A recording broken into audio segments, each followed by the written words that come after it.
या देशात पैशाची कमी नाही आहे, टेक्नॉलॉजीची कमी नाही आहे, पण देशाकरता इमानदारीने काम करणाऱ्या नेतृत्वाची कमी.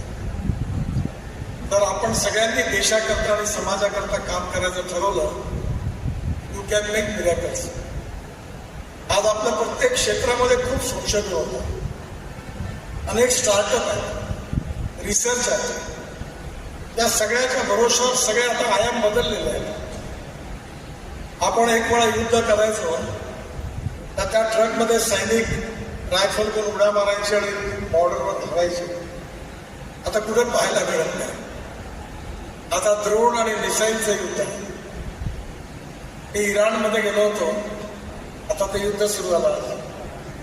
तर इराणचे प्रधानमंत्री तर त्यांच्या ओथ सेरेमनीला भारत सरकारचा प्रतिनिधी म्हणून गेलो होतो आणि कार्यक्रम संपल्यानंतर 15-20 लोक आम्ही VIP होतो, सगळ्यांची भेट झाली. त्यात एक हमासचे नेते होते, त्यांची भेट झाली आणि मी हॉटेलमध्ये आलो आणि झोपलो.